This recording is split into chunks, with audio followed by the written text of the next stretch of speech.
on se retrouve aujourd'hui pour une nouvelle vidéo cosmétique maison dans le format intermédiaire parce que ça s'est pas enregistré machin quand même tu sais. On va faire l'ampoule de soins biphase efficace ultra à l'acide azélaïque 10%. Alors, c'était censé être biphasé, ça l'est pas trop, mais bon, on va se débrouiller avec quand même. Alors, cette ampoule de soin, elle a une texture très très particulière que je vais vous montrer, plutôt très différente. Oui, très très différente. Attendez, il me manque un truc. Bah, il est où? Elle est là. Bref, vous avez vu, je les ai vachement bien préparées ces vidéos. Bref. Vitamineux et la fragrance que je voulais vous présenter parce qu'elle est vachement sympa. Fleur d'oranger. Voilà. Alors, la phase aqueuse représente, donc on a 50% d'eau. Donc en fait, j'ai fait en deux parties. J'ai commencé par faire fondre, comme vous le savez, l'acide azélaïque et la glycérine. Donc on est à 10% de glycérine, 10% d'acide azélaïque. Je vous avais déjà montré la texture du bordel.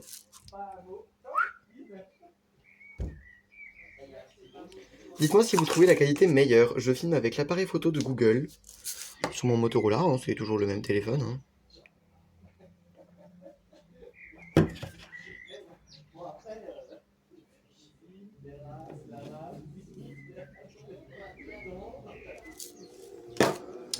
Donc voilà. 5% de panthénol, hein, donc il y en a beaucoup, hein, provitamine B5. Actif très très apaisant. Ah, 1% d'alantoïne. Alors, l'alantoïne d'Aromazone. Vous voyez que là même le focus il fonctionne de loin. Bon, c'est bizarre. Soit, passons. Bref. Alors, c'est très intéressant parce que c'est extrêmement adoucissant. Hein. Connu pour ses propriétés adoucissantes, apaisantes et réparatrices, l'alantoïne est un actif idéal pour les soins de la peau sensible, abîmée et à imperfection. Elle s'utilise également pour préparer des soins apaisants, après épilation, après soleil, ou des déodorants pour les peaux sensibles. Donc voilà. À utiliser avant le 03-2023 PTDR. Alors ce qui me fait rire chez Aromazone, c'est qu'ils vous font des flacons, là, des cartons de merde là, de 50 grammes d'alantoïne, ce qui est beaucoup trop. Et après ils te disent qu'il faut utiliser ça en un an. Bah non. Moi l'alantoïne 50 grammes, la dernière fois que j'ai acheté l'alantoïne en 50 grammes, j'ai mis 3 ans à le finir.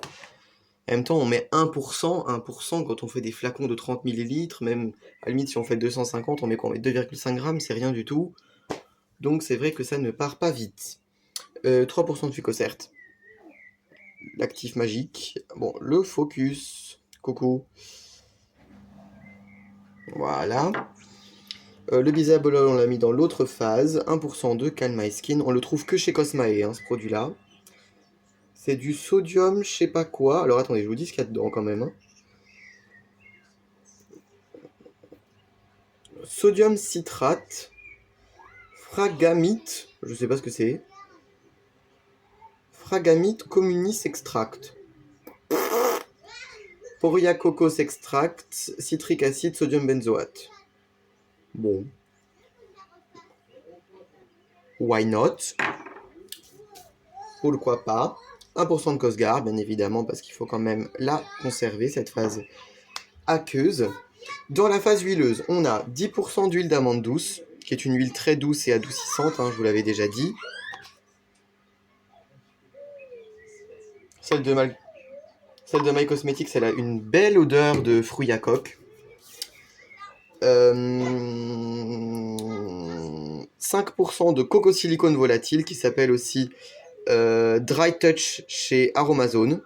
C'est vraiment très sympa parce que c'est une un agent texturisant qui transforme les huiles en huile sèche. Ça a une horrible odeur. Ça sent la chimie, alors que c'est pas plus chimique que ça. C'est autorisé en cosmétique bio. Mais bon, ça pue. C'est fabriqué en Allemagne en plus. C'est fait vraiment pas loin de chez nous. Ça a une odeur vraiment abominable par contre. C'est de l'ondécane et du tridécane. Et ça apporte vraiment un toucher vraiment silicone-like au produit. Ça c'est super. 2% de bisabolol végétal. Ouh lolo. Alors, par contre, ma question est pourquoi est-ce que c'est mauvais pour la planète? Alors là, date de quoi? C'est très cher le bisabolol, au passage. 3,50€ les 5 millilitres. Oui, c'est très cher. De la fragrance. Moi, j'ai mis fleur d'oranger de chez La Folie de Senteur parce que elle sent la vraie fleur d'oranger. Bien pure. Elle sent bien les gâteaux. Bien l'Orient. J'adore. Ça sent super bon. Et j'ai mis ensuite 6 gouttes de vitamine E qui a des propriétés hydratantes, antioxydantes, mais qui permet surtout de...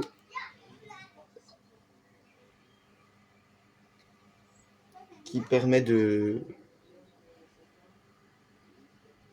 Oula, le focus. Bon, ça c'est très vieux, hein. C'est de chez Jolie Essence. Ça fait, je crois, 2 ans que j'ai pas commandé chez Jolie Essence. Mais en fait, j'aime bien le packaging, parce que la vitamine E, c'est hyper épais, et du coup, c'est casse-couille. Bref. Donc, qu'est-ce que j'avais mis sur ce produit? Alors, sa texture innovante pénètre profondément et ne laisse aucun film gras. Ça, c'est vrai. C'est grâce au coco silicone, hein. Sa puissance en actif le rend ultra efficace avec un seul flacon. Les rougeurs diminuent, les imperfections diminuent et les taches aussi. Sa phase grasse lui procure douceur et assouplissement. Sa forte concentration en panthénol apaise durablement la peau. Voilà. Voilà tout. Ah, il y a de la microsphère de silice. Est-ce que je vous ai dit qu'il y a de la microsphère de silice? 2%, hein. Oui, pour lui donner un toucher assez mat et fin. Je vais vous montrer sa texture parce que c'est quand même très sympa. Alors je vous conseille de mettre ça dans un flacon, soit un flacon pompe, soit un flacon comme ça avec des pipettes. Hein. Et prenez un flacon assez grand pour laisser une partie libre pour pouvoir le secouer. Parce que même si on dirait pas, il a quand même 2 phases. Ce sérum. Et donc c'est quand même important de le mélanger. Donc tout simplement pour la recette, j'ai refait fondre l'acide azélaïque et la glycérine d'un côté tout seul. Voilà, comme d'habitude. J'ai préparé ma phase aqueuse où j'ai intégré d'ailleurs, j'ai oublié de vous le dire, de l'acide hyaluronique pour la texture. Acide hyaluronique à eau et bas poids moléculaire, 0,25%. J'ai oublié de le marquer mais je m'en souviens. Pour la texture, hein, ça permet de texturiser le produit. J'ai ajouté tous les actifs liquides et les actifs poudres. Pour la phase huileuse, j'ai tout simplement préparé l'amande douce, le coco silicone, la vitamine E, la fragrance et le bisabolol.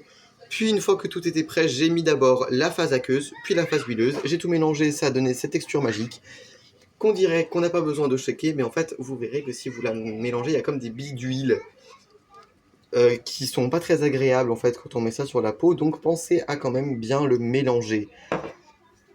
Vous voyez que l'acide azélaïque donne une espèce de couleur nacrée au produit. Je sais pas si vous verrez bien. Si vous voyez. Donc c'est une texture très fine, très légère, comme vous le voyez. C'est vraiment... c'est fin. Et donc hop. Tac, on obtient vraiment un glow instantané. Et vous voyez que les rougeurs de mes veines sont apaisées. Tout est apaisé de manière instantanée. Donc ça, c'est vraiment génial. Je l'ai essayé une seule fois et je suis juste ravi de ce produit. Donc franchement, je ne peux que vous conseiller de faire la recette. Même si c'est peut-être un petit peu complexe à voir, au final, c'est très très simple à faire. Donc voilà. Mais par contre, ça coûte cher. Hein, parce que je crois que j'ai calculé, ça coûte environ presque 5 € le coût de revient, ce qui est cher hein, pour la cosmétique maison. Je suis tout à fait d'accord. Mais on a des cosmétiques un peu plus d'exception. Je vais vous faire la crème de nuit, puisque la crème de jour, elle sera en short, et la lotion tonique sera aussi en short. Je vous fais la crème de nuit, et je vous dis donc à très très très bientôt pour de nouvelles vidéos. Bisous bisous.